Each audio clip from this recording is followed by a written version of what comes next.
Donc elle dit qu'elles ont tous les problèmes du monde. Il y a les problèmes de santé, problèmes d'éducation, problèmes de logement, problèmes de nourriture, problèmes d'habillement. Donc elles ont vraiment des problèmes. Et avec ce qui vient d'arriver, l'événement qui s'est abattu sur notre ville, elles sont même dépourvues de leur activité génératrice de revenus. Parce qu'elles sont logées dans des cases. Et quand les armes pleuvaient, donc elles avaient leurs enfants, elles courent par-ci. Aujourd'hui, elles sont là, demain elles sont là-bas. Donc elles ont laissé leur case, tout a été détérioré. Ce qui fait que vraiment elles ont perdu tout, leurs biens matériels, elles ont tout perdu. Et comme l'autre sœur vient de dire, vraiment si elles pouvaient gagner des activités génératrices de revenus ou quelques équipements pour confectionner des cases, ça va les plaire. Et surtout la nourriture. Elle dit que l'arbre ne cache pas la forêt. Vraiment, il y a la faim qui bat son plein ici. Donc de penser à eux au plan alimentaire. Au plan alimentaire. Comme l'autre l'a dit, au plan alimentaire, au plan de la santé, l'éducation. Je crois que je peux me permettre en tant que promotion de la femme, parce que je connais leur activité. Parce que tout dernièrement, il y a les gens qui font le petit commerce. Par exemple, il y a des gens aussi qui font la transformation agroalimentaire. Donc avec l'événement, tous les matériels ont été volés. Il y a des gens qui font la savonnerie. Vous voyez. Donc il y a des gens qui font la vente du bois, du charbon.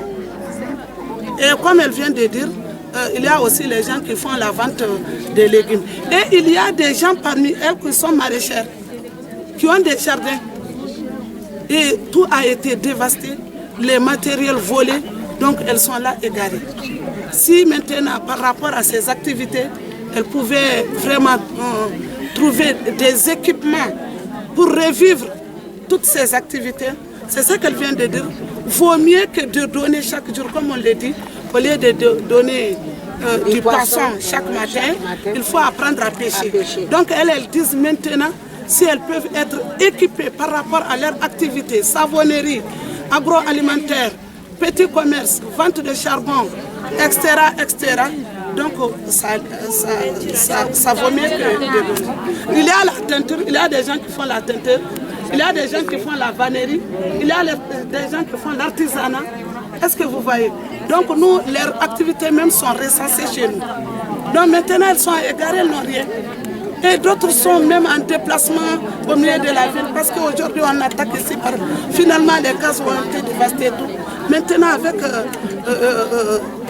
ce commerce-là, elles peuvent se maintenir que de donner des dons chaque jour.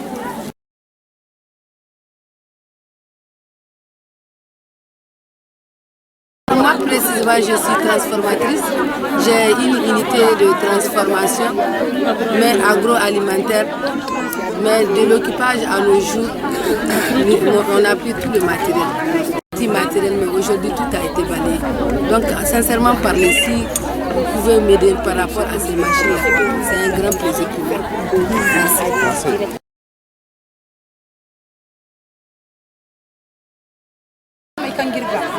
basu bani ka kirtu nan di shidi nan kalir ko koy sonkom o fa beno danir ga ba bon koy ne ka kir ganda wodi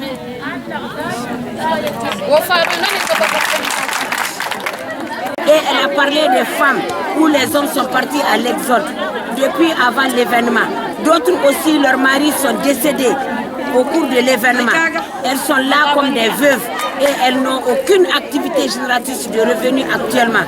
Elles sont là seulement assises, elles n'ont rien à faire. D'ailleurs, c'est ma première fois de voir, on fait une réunion, personne ne paye.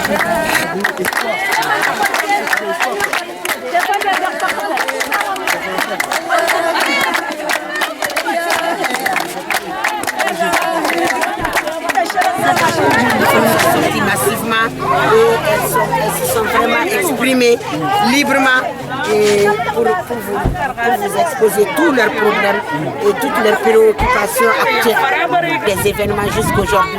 C'est la première fois de voir une telle mobilisation des femmes du milieu.